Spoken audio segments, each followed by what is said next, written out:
ഇന്നത്തെ കഥയിലേക്ക് എല്ലാവർക്കും സ്വാഗതം. അങ്ങനെ നന്ദുവിനെ ഉപദേശിക്കുകയാണ് ഗോവിന്ദനും അതുപോലെ തന്നെ കനകയും. ഒരു കാരണവശാൽ അനി വിളിച്ച ഫോൺ എടുക്കരുത്, കാരണം അനിയെ നമുക്ക് ഉപദേശിക്കാൻ പറ്റില്ല. അവൻ വേറൊരു വീട്ടിലെ പയ്യനാണ്. മാത്രമല്ല അനി നല്ലൊരു പയ്യനാണെന്ന് ഞങ്ങൾക്കറിയാം. അതുകൊണ്ട് തന്നെയാണ് അവന് നല്ലൊരു ജീവിതം കിട്ടണമെന്ന് ഞങ്ങൾ ആഗ്രഹിക്കുന്നത്. എന്തുകൊണ്ടാണെന്ന് വെച്ചാൽ അനന്തപുരിയിൽ ആകെ നയനമോൾക്ക് സപ്പോർട്ടായിട്ട് നിൽക്കുന്നത് അനി മാത്രമേ ഉള്ളൂ. പക്ഷേ ഇങ്ങനെ നിൽക്കുന്ന നയനമോള് പോലും ഒരിക്കലും മോള് അനിയുമായിട്ട് സ്നേഹത്തിലാണെന്ന് പറഞ്ഞാൽ അത് സമ്മതിക്കില്ല. ഗോവിന്ദൻ പറഞ്ഞു കൊടുക്കുന്നുണ്ട്. പക്ഷെ അത് നന്ദുവിനും അറിയാവുന്ന കാര്യം തന്നെയാണ്. നയന പോലും ഇത് അംഗീകരിക്കില്ല എന്നുള്ളത്. കാരണം ഇനിയൊരാൾ കൂടി ഈ കുടുംബത്തിൽ നിന്നും ആ വീട്ടിലേക്ക് പോകാൻ നയന അടക്കം ആരും ആഗ്രഹിക്കുന്നില്ല. ഇപ്പം അവർ നിൽക്കുന്നത് തന്നെ ബുദ്ധിമുട്ടിക്കൊണ്ടാണ്. അപ്പം ഇനി അനി വിളിക്കുകയാണെങ്കിൽ എടുക്കരുതെന്നൊക്കെ ഗോവിന്ദൻ ഉപദേശിക്കുന്നത് പോലെ നന്ദു സമ്മതിക്കുന്നുണ്ട്. ശരി അച്ഛാ. അതിനുശേഷം മുറിയിലേക്ക് പോവുകയാണ്. പക്ഷെ അതുപോലെ തന്നെ അനി വിളിക്കുന്നുണ്ടായിരുന്നു. അനി വിളിച്ചിട്ട് ചോദിക്കുന്നുണ്ട്, അമ്മയും ചേച്ചിമാരൊക്കെ ഇവിടെ ഉണ്ടല്ലോ, ഇങ്ങോട്ടേക്കൊന്ന് വന്നൂടെ? അപ്പം നന്ദു പറയുന്നുണ്ട്, എനിക്ക് അങ്ങോട്ടേക്ക് വരാൻ പറ്റില്ല, അമ്മ എന്നെ വിലക്കിയിരിക്കുക. അതെന്താ അങ്ങനെ പറയുന്നേ? അനി ചോദിക്കുന്നുണ്ട്. അപ്പം അമ്മേനെ കുറ്റം പറയേണ്ടെന്ന് വെച്ചിട്ട് നന്ദു പറയുന്നുണ്ട്, അതുമല്ല അനിക്ക് തിരക്കല്ലേ, കല്യാണം വിളിക്കാനൊക്കെ പോകണ്ടേ, അതൊക്കെ നല്ല രീതിക്ക് നടക്കട്ടെ. എടോ, ഇത് കേൾക്കാനല്ല ഞാൻ വിളിച്ചത്, എനിക്ക് നന്ദുവിനൊന്ന് കാണണം, ഞാൻ അങ്ങോട്ടേക്ക് വരട്ടെ.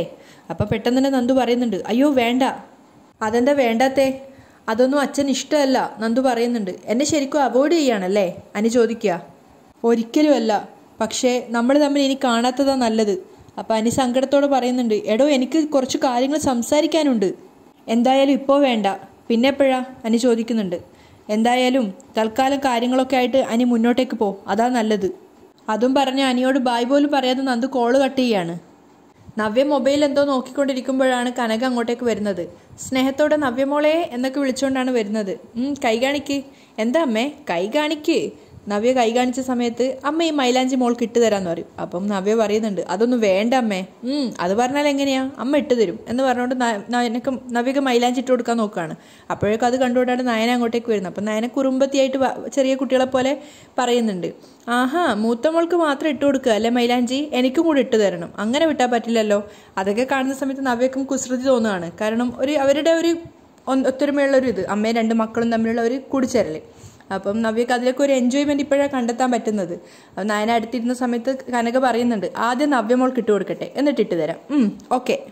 അവർ മൂന്നുപേരും കൂടി അങ്ങനെ സന്തോഷത്തോടു കൂടി മൈലാഞ്ചൊക്കെ ഇട്ടുകൊണ്ടിരിക്കുമ്പോൾ നയന പറയുന്നുണ്ട്, ഈ സമയത്ത് ഒരാൾ കൂടി ഇവിടെ വേണമായിരുന്നു, നമ്മുടെ നന്ദു. അപ്പൊ പെട്ടെന്ന് തന്നെ കനകയുടെ മുഖം വാടുകയാണ്. സങ്കടത്തോടെ അവർ പറയുന്നുണ്ട്, അവളുടെ കാര്യം ആലോചിക്കുമ്പോഴാ എനിക്കിപ്പോ ഒരു വിഷമം. അപ്പൊ നവ്യ നയനെ പരസ്പരം മുഖത്തോടും വന്ന് നോക്കുകയാണ്. എന്നിട്ട് നവ്യ ചോദിക്കുന്നുണ്ട്, എന്തു പറ്റി അമ്മ അവക്ക്? അവൾ അന്ന് ഇവിടെ വന്നപ്പോഴും അവളുടെ മുഖത്തൊരു സന്തോഷം ഉണ്ടായിരുന്നില്ലല്ലോ. പെട്ടെന്ന് കനക പതറുകയാണ്. അത് കണ്ടപ്പോൾ തന്നെ നയന ചോദിക്കുന്നുണ്ട്, അമ്മ എന്തോ കാര്യം ഒളിക്കുന്നുണ്ട്, അവൾക്ക് ആരോടെങ്കിലും ഇഷ്ടമോ മറ്റോ ഉണ്ടോ? കനകക്ക് എന്താ മറുപടി പറയേണ്ടതെന്ന് അറിയില്ലായിരുന്നു. അപ്പം നയന പറയുന്നുണ്ട്, അങ്ങനെ എന്തെങ്കിലും ഉണ്ടെങ്കിൽ അവൾ ആദ്യം അത് വന്ന് പറയേണ്ടത് എന്നോടായിരിക്കും. പക്ഷെ നവ്യ പറയുന്നുണ്ട്, അവൾ അങ്ങനെ ഒരുത്തരെ പ്രേമിക്കുന്നൊന്നും എനിക്ക് തോന്നുന്നില്ല. അപ്പോൾ അത് കേട്ടപ്പോൾ കനകയ്ക്ക് സമാധാനമാവാണ്, അവർക്ക് രണ്ടുപേർക്കും സംശയമൊന്നും ഇല്ലയെന്ന് വിചാരിച്ചിട്ട്. അപ്പം നയന പറയുന്നുണ്ട്, ഇവിടെ അവൾ അനിയുമായിട്ട് നല്ല കമ്പനിയാ, അതുകൊണ്ട് ഞാൻ അനിയോട് ചോദിച്ചു നന്ദുവിൻ്റെ ഇപ്പോഴത്തെ നിരാശയ്ക്ക് കാരണം എന്താണെന്ന്. എന്നിട്ട് ബെസ്റ്റ് ഫ്രണ്ടായ അനിക്കും അറിയില്ല. അപ്പോൾ കനക മനസ്സിൽ വിചാരിക്കുന്നുണ്ട്, നന്ദുവിൻ്റെ നിരാശയ്ക്ക് കാരണം അനിയാണെന്ന് അവന് പറയാൻ പറ്റില്ലല്ലോ. അപ്പം നവ്യ പറയുന്നുണ്ട്, എങ്കിൽ പിന്നെ അമ്മയ്ക്ക് അവളെയും കൂടെ കൊണ്ടുവരായിരുന്നില്ലേ, ഞങ്ങൾക്കൊപ്പം നിൽക്കുകയാണെങ്കിൽ അവളുടെ വിഷമമൊക്കെ മാറിയേനെ. പെട്ടെന്ന് തന്നെ കനക പറയുന്നുണ്ട്, അയ്യോ അത് വേണ്ട വേണ്ട, അവൾ ഇവിടെ കൊണ്ടുവന്ന് നിർത്തേണ്ട കാര്യമൊന്നുമില്ല. അപ്പം നയന പറയുന്നുണ്ട്, അങ്ങനെ 1-2 ദിവസം അവളിവിടെ വന്ന് നിന്ന് വിചാരിച്ച് ഒരു കുഴപ്പമില്ല അമ്മേ. ഏയ് അത് ശരിയാവില്ല മോളെ, നിങ്ങളൊരു കാര്യം ചെയ്യ്, സമയം കിട്ടുമ്പോൾ രണ്ടുപേരും കൂടി അങ്ങോട്ടേക്ക് വാ. ദേ കല്യാണം കഴിഞ്ഞ ശേഷം നയനമോൾ ഒത്തിരി പ്രാവശ്യം വീട്ടിൽ വന്നിട്ടുണ്ട്, പക്ഷെ നവ്യമോളെ നീ ഇതുവരെ വന്നിട്ടില്ല. അപ്പം നവ്യ പുഞ്ചിരിച്ചുകൊണ്ട് പറയുന്നുണ്ട്, ഇനിയിപ്പോൾ 7ാം മാസം ആവുമ്പോൾ അവിടെ വന്ന് നിൽക്കാലോ. എന്തിനാ മോളെ 7ാം മാസം ആക്കുന്നത്, ഇടയ്ക്കിടയ്ക്ക് 1-2 ദിവസം അവിടെ വന്ന് നിൽക്ക്. അപ്പം നയന പറയുന്നുണ്ട്, ഇനിയിപ്പോൾ കല്യാണത്തിൻ്റെ തിരക്കൊക്കെ ആയിരിക്കും അമ്മേ, അതുകൊണ്ട് അതുവരെ അങ്ങോട്ടേക്ക് വരാൻ പറ്റുമെന്ന് തോന്നുന്നില്ല. അപ്പം കനക പറയുന്നുണ്ട്, അനിമോൻ്റെ ഭാര്യയായിട്ട് വരുന്ന പെൺകുട്ടി നല്ലതാവണമെന്ന എൻ്റെ പ്രാർത്ഥന. സമ്പത്തുണ്ടായിട്ട് കാര്യമില്ലല്ലോ, സ്വഭാവം നന്നാവണ്ടേ അല്ലേ? അതിനുശേഷം വീണ്ടും രണ്ടുപേർക്കും മൈലാഞ്ചി ഇട്ട് കൊടുക്കുകയാണ്. കുറച്ചു നേരത്തിന് ശേഷം ആദർശിൻ്റെ മുറിയിലേക്ക് പോവുകയാണ് നയന. ആദർശ് തിരക്ക് പിടിച്ച് ജോലി ചെയ്യുന്ന തിരക്കിലാണ്. അപ്പം മൈൻഡാക്കൊന്നും കൂടിയില്ല നയന മുറിയിൽ വന്നപ്പം. നയന വിചാരിക്കുന്നുണ്ട്, ഓ എന്നെ കണ്ടിട്ടും മൈൻഡാക്കാതെ ഇരിക്കുവാണ്. അപ്പം നയന ചോദിക്കുകയാണ്, എനിക്ക് കുറച്ച് വെള്ളം വേണം. വെള്ളം അവിടെ റൂമിലില്ല, നിനക്കെടുത്ത് കുടിച്ചുകൂടെ, നിന്റെ കൈക്കെന്ത് പറ്റി? അപ്പം ഞാൻ ദേഷ്യത്തോടെ ചോദിക്കുന്നുണ്ട്, നിങ്ങൾ ജോലി ചെയ്തുകൊണ്ടിരിക്കുമ്പോൾ നിങ്ങൾക്ക് 2 കൈയുണ്ടല്ലോ, എന്നിട്ടും വെള്ളത്തിനൊക്കെ ചോദിച്ചാൽ ഞാൻ എടുത്തു തരുന്നില്ലേ? ഭാര്യമാർക്ക് എന്തെങ്കിലും ആവശ്യം വന്നാൽ എന്താ ഭർത്താക്കന്മാർ ശ്രദ്ധിക്കാത്തത്? എപ്പോഴും പറയുന്നില്ലല്ലോ, കൈ വെച്ച് ഒന്നും എടുക്കാൻ പറ്റാത്തൊരവസ്ഥ വന്നതുകൊണ്ടല്ലേ ഞാനിങ്ങനെ ആവശ്യപ്പെടുന്നേ. അപ്പം ആദർശ് ചോദിക്കുന്നുണ്ട്, നിന്റെ കൈക്കെന്ത് പറ്റി? അപ്പം നയനെ കാണിച്ചു കൊടുക്കുകയാണ് 2 കൈയിലും മൈലാഞ്ചിട്ടിരിക്കുന്നത്. ഓ, മൈലാഞ്ചൊക്കെ ഇട്ട് കൈ ഭംഗിയാക്കി. മുഖവും വലിയ കുഴപ്പമൊന്നുമില്ല, മനസ്സാ കുഴപ്പം. ആദർശ് പരിഹസിക്കുകയാണ്. അപ്പം നയനയും വിട്ടുകൊടുക്കുന്നില്ല. അതെ, ഭംഗിയില്ലാത്ത മനസ്സോട് നോക്കിക്കഴിഞ്ഞാൽ അങ്ങനെ തോന്നും. എനിക്കൊരു ഗ്ലാസ് വെള്ളം എടുത്തു തരാൻ പറ്റുമോ ഇല്ലയോ? എടുത്തു തന്നല്ലേ പറ്റൂ, ഇല്ലെങ്കിൽ നീ മുത്തശ്ശനോട് പോയി കംപ്ലൈൻറ്റ് പറയില്ലേ? ഇപ്പോൾ ഇവിടെ ഇതിനൊക്കെ ഒരു ഹെഡ് മാസ്റ്റർ ഉണ്ട്. അത് വെച്ച് ഓരോരുത്തർ എന്നെ ബ്ലാക്ക് മെയിൽ ചെയ്യുക എന്ന് പറഞ്ഞുകൊണ്ട് നയനക്ക് ഒരു ഗ്ലാസ്സിൽ വെള്ളം എടുത്ത് കൊടുക്കുകയാണ്. അപ്പം നയന ചോദിക്കൂ, ഇതെങ്ങനെയാണ് ഞാൻ കൈകൊണ്ട് കുടിക്കുന്നേ? വെള്ളം വായിലോട്ട് വെച്ചതാ. അവൾ പറഞ്ഞതുപോലെ തന്നെ ആദർശ് അവൾക്ക് വെള്ളം കൊടുക്കുകയാണ്. പക്ഷേ അവസാനം എത്തിയ സമയത്ത് പെട്ടെന്ന് അവൻ്റെ കയ്യിൽ നിന്ന് സ്ലിപ്പാവുകയും വെള്ളം താഴേക്ക് പോവുകയും ചെയ്യുകയാണ്. അപ്പം നയന ദേഷ്യത്തോടെ പറയുന്നുണ്ട്, എന്തേ കാണിച്ചത്? വെള്ളമൊക്കെ നിലത്ത് പോയില്ലേ? എൻ്റെ നിലത്ത് തട്ടിക്കഴിഞ്ഞാൽ വീഴുക ചെയ്യുക. ഞാൻ പോയി അത് തുടക്കാനുള്ള തുണിയെടുത്തിട്ട് വരാമെന്ന് പറഞ്ഞ് നയന പോകാൻ നോക്കുമ്പോഴേക്കും അവൾ വെള്ളം തടഞ്ഞ് വീഴാൻ പോവാണ്. അപ്പോൾ ആദർശ് അവളെ ചേർത്ത് പിടിക്കുകയാണ്. അവൾ വീഴാൻ പോയ സമയത്ത് അവളെ പിടിച്ചത് കാരണം അവളുടെ മൈലാഞ്ചൊക്കെ അവൻ്റെ മേലെ ആവുകയാണ്. അപ്പോൾ അവൻ പറയുന്നുണ്ട്, മൈലാഞ്ചൊക്കെ ആയി. അപ്പോൾ നയന പറയുന്നുണ്ട്, ഇനി ഞാൻ തുടക്കാൻ വേണ്ടി ശ്രമിച്ചു കഴിഞ്ഞാൽ ബാക്കിയുള്ള മൈലാഞ്ചി കൂടെ ആവും, അതുകൊണ്ട് ആദർശേട്ടൻ തന്നെ തുടച്ചേക്ക്. നവ്യ അഭി നല്ല ഉറക്കത്തിലാണ്. പുലർച്ചെ ആവാറായിട്ടുണ്ടായിരുന്നു. പെട്ടെന്ന് നവ്യക്ക് ഉറക്കം ഞെട്ടുകയാണ്. നവ്യ ഫോൺ എടുത്ത് നോക്കുന്ന സമയത്ത് പുലർച്ചെ 4:30 മണിയൊക്കെ ആയിട്ടുള്ളൂ. അഭി അടുത്ത് തന്നെ കിടന്ന് നല്ല ഉറക്കമാണ്. അപ്പം നവ്യ എഴുന്നേറ്റ് ലേറ്റൊക്കെ ഇടുന്നുണ്ട്. അതിനുശേഷം അവൾ വിചാരിക്കുക, ഈ സമയമാകുമ്പോഴേക്കും അമ്മയും നയനൊക്കെ എഴുന്നേറ്റിട്ടുണ്ടാവും. പക്ഷേ എൻ്റെ അമ്മ എന്ന് പറയുന്ന സ്ത്രീ 7-7:30 മണിയൊക്കെ ആകുമ്പോഴേ എഴുന്നേക്കുള്ളൂ.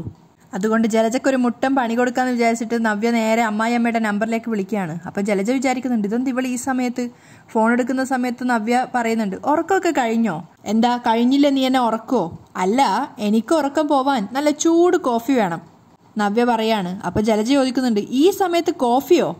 അത് നിന്റെ അമ്മയോടോ അനിയത്തിയോടോ പോയി പറ. അപ്പം നവ്യ പറയുന്നുണ്ട്, നിങ്ങൾ എനിക്ക് കോഫി കൊണ്ടു തരണം, എന്നെ കൊണ്ട് പറ്റില്ല എന്ന് പറഞ്ഞ് ജലജ ഫോണിൽ സമയം നോക്കുകയാണ്. എന്നിട്ട് അവളോട് പറയുന്നുണ്ട്, ദേ സമയം ഇപ്പം 4 മണി കഴിഞ്ഞേ ഉള്ളൂ. എന്നാൽ പിന്നെ ഞാൻ മുത്തശ്ശിയോട് പറയാം, എൻ്റെ അമ്മയോട് പറഞ്ഞിട്ട് എനിക്കൊരു കോഫി ഇട്ട് തരുന്നില്ല, എനിക്ക് മുത്തശ്ശി ഒരു കോഫി ഇട്ട് തരാൻ. വേണ്ട, ഞാൻ തന്നെ ഇട്ട് തരാം. അവന് വേണ്ടേ? ഞാൻ ഉണർന്ന് സംസാരിച്ചിട്ട് പോലും നിങ്ങളുടെ മോൻ ഇനിയും എണീറ്റിട്ടില്ല. അതിനി എന്ത് ശബ്ദം കേട്ടാലും ഉണരില്ല 7 മണി കഴിയാതെ. അപ്പം ജലജ ചോദിക്കുന്നുണ്ട്, മനുഷ്യന്മാരായ പിന്നെ ഉറങ്ങില്ലേ? അങ്ങനെ കൂടുതൽ ഉറങ്ങണ്ട, നിങ്ങൾ പറഞ്ഞതനുസരിച്ചാൽ മതി. ശരി. മനസ്സില്ലാ മനസ്സോടെ ജലജ കോള് കെട്ടുകയാണ്. അപ്പം നവ്യ വിജയിച്ച ഭാവത്തിൽ അബിയെ നോക്കുന്നുണ്ട്, തൊട്ടരികെ കിടന്നുറങ്ങുന്ന അബിയെ. ജലജ എഴുന്നേറ്റിട്ട് വിചാരിക്കുന്നുണ്ട്, അവളുടെ തലമണ്ട പൊട്ടിക്കീറേണ്ട അവസ്ഥയാ. ഇവളെയൊക്കെ പുറത്താക്കണം എന്ന് വിചാരിച്ചിപ്പോൾ ഇവക്കൊക്കെ പാദസേവ ചെയ്യേണ്ട അവസ്ഥയായി. നശിക്കണേ അവളും അവളുടെ കുടുംബവും എന്നൊക്കെ പ്രാഗിക്കൊണ്ടാണ് അടുക്കളയിൽ പോയി കോഫി ഉണ്ടാക്കുന്നത്. കോഫി ഉണ്ടാക്കുമ്പോഴും ജലജ വിചാരിക്കുന്നുണ്ട്, അവളങ്ങനെ നല്ല കോഫി കുടിക്കണ്ട, അവളുടെ അമ്മ ഇവിടെയുണ്ട്, അടുക്കളക്കാരിയായി അവളുടെ അനിയത്തിയും. എന്നിട്ട് എന്നെ മോനെയിട്ട് കഷ്ടപ്പെടുത്തുക. അച്ഛനും അമ്മയും അവൾക്കൊപ്പം നിൽക്കുന്നതുകൊണ്ട് ഞങ്ങളെയിട്ട് കഷ്ടപ്പെടുത്തുക, നനഞ്ഞിടം കൊഴിക്കുന്നവൾ. ദേഷ്യത്തോടെ കോഫി എടുത്ത് നവ്യയുടെ മുറിയിലേക്ക് വന്ന സമയത്ത് അഭി നന്നായി മൂടിപ്പോച്ച് ഉറങ്ങുക. അത് കാണുമ്പോൾ ജലജ വിചാരിക്കുന്നുണ്ട്, ഓ അവൻ കിടന്ന് ഉറങ്ങുക എന്നെയിട്ട് കഷ്ടപ്പെടുത്തിയിട്ട്. അവൻ കോഫി കൊടുത്ത സമയത്ത് നവ്യ താങ്ക്സ് ഒക്കെ പറയുന്നുണ്ട്. അതിനുശേഷം അവർ പോകാൻ ശ്രമിക്കുമ്പോൾ, നിൽക്ക് ഞാൻ ഈ കോഫി കുടിച്ചിട്ട് അഭിപ്രായം പറയാം. അവരുടെ ആ ശബ്ദം കേട്ടപ്പം അഭി ഉറക്കം ഞെട്ടുന്നുണ്ട്. പക്ഷെ അവന് തിരിഞ്ഞു കിടന്നത് കാരണം അവരത് അറിയുന്നില്ല. അപ്പം നവ്യ അത് കുടിച്ചു നോക്കിയിട്ട് പറയുന്നുണ്ട്, അയ്യേ എന്തൊരു കോഫിയാണ് ഇത്, ഇതിലാണെങ്കിൽ മധുരവും ഇല്ല, കുറച്ച് മധുരം ഇട്ടിട്ട് വാ. അപ്പം ജലജ ദേഷ്യത്തോടെ പറയുന്നുണ്ട്, നോക്ക് നനഞ്ഞിടം കൊഴിക്കരുത് നീ. അപ്പം നവ്യ ദേഷ്യത്തോടെ പറയുന്നുണ്ട്, നിങ്ങളോടെ പറഞ്ഞത് ചെയ്താൽ മതി, അതിനപ്പുറം അഭിപ്രായമൊന്നും പറയണ്ട. അപ്പം അഭി മനസ്സിൽ വിചാരിക്കുന്നുണ്ട്, ഈ സമയം ഉറക്കം നടിച്ച് കിടക്കുന്നതാണ് നല്ലത്, അല്ലെങ്കിൽ അമ്മയുടെ ദേഷ്യം കാണേണ്ടി വരും. അഭി എഴുന്നേക്കുന്ന കാണാഞ്ഞപ്പോൾ ജലജയും ചോദിക്കുന്നുണ്ട്, ഇവനെന്താ ഇന്നലെ വൈകിയാണോ കിടന്നത്? എന്തൊരു ഉറക്കമാണ് ഇത്? അപ്പം നവ്യ പറയാ, നിങ്ങളുടെ മോനെ അല്ലെങ്കിൽ ഉറക്കം മാത്രമേ ഉള്ളൂ. ഇവിടെ ആദർശേട്ടനെ കണ്ടുപഠിക്കണം. എത്ര ലേറ്റായിട്ട് കിടന്നാലും ആദർശേട്ടൻ രാവിലെ ഉണരും, എക്സസൈസ് ചെയ്യാറുണ്ട്, സ്വന്തം കടമകളും ചെയ്യാറുണ്ട്. അപ്പം അഭി ദേഷ്യത്തോടെ മനസ്സിൽ വിചാരിക്കുകയാണ്, നീയാണടി എൻ്റെ ജീവിതത്തിൻ്റെ താളം തെറ്റിച്ചത്. അപ്പം നവ്യ ജലജയോട് പറയുന്നുണ്ട്, ഓ നോക്കി നിൽക്കാതെ പോയി ഇതിൽ മധുരയിട്ടോണ്ട് വാ.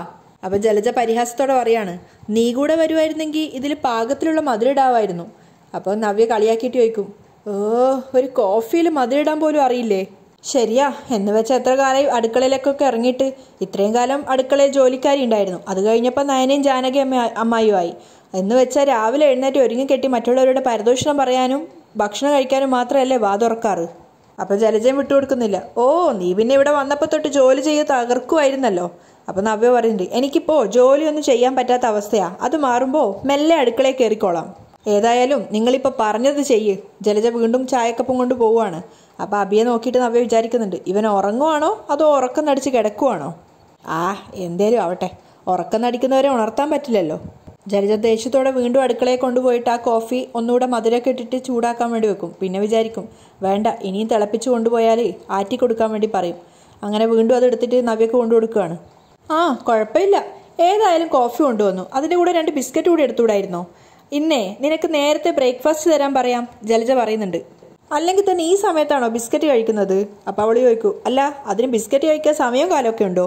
ബാക്കിയുള്ളവർക്ക് അങ്ങനെയൊക്കെ ഉണ്ട്, എന്നാ എനിക്ക് അങ്ങനെ ഇല്ല. വീണ്ടും അബിയെ നോക്കിക്കൊണ്ട് ചോദിക്കുന്നുണ്ട്, അല്ല ഇവൻ എന്തെങ്കിലും ഉറക്ക ഗുളിക കൊടുത്തായിരുന്നോ നീ? ഇത്രയും സംസാരം ഇവിടെ നടന്നിട്ട് ഉണരുന്നില്ലല്ലോ. അപ്പം നവ്യ പറയാ, നിങ്ങളുടെ അല്ലേ മോൻ, ഉണർന്നാലും ഉണരാത്ത പോലെ കിടന്നോളും. അതിനുശേഷം നവ്യ എന്താ ബ്രേക്ക്ഫാസ്റ്റ് എന്ന് ചോദിക്കുമ്പം, എന്താ മരുമോൾക്ക് വേണ്ടത്? എനിക്ക് നല്ല നെയ് റോസ്റ്റ് വേണം അമ്മയമ്മേ. അതിനുള്ള മാവ് റെഡിയാണോന്ന് അറിയില്ല.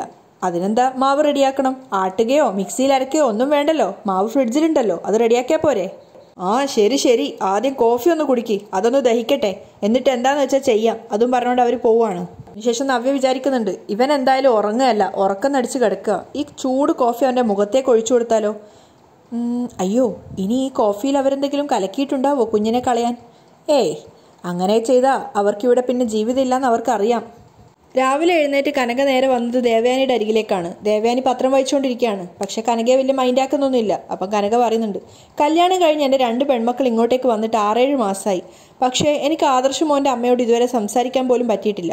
ദേവയാനി വലിയ താല്പര്യമില്ലാത്ത മടിയിൽ ഇടങ്ങാനിട്ടൊക്കെ ഒന്ന് നോക്കുന്നുണ്ട്, പക്ഷെ വലിയ മൈൻഡൊന്നും ചെയ്യുന്നുമില്ല. അപ്പം കനക പറയുന്നുണ്ട്, എനിക്ക് ഒത്തിരി കാര്യങ്ങൾ സംസാരിക്കണമെന്നുണ്ട്, പക്ഷേ അതിനുള്ള അവസരം ഇതുവരെ കിട്ടിയിട്ടില്ല. ഒരിത്തിരി നേരം എനിക്കായി തന്നാലല്ലേ അതൊക്കെ പറയാൻ പറ്റൂ.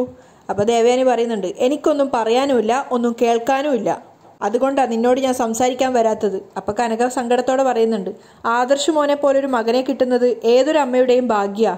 അങ്ങനെ ഒരു മോനെ എൻ്റെ മോളുടെ ഭർത്താവായി കിട്ടിയത് ഞങ്ങളുടെയൊക്കെ മഹാഭാഗ്യ.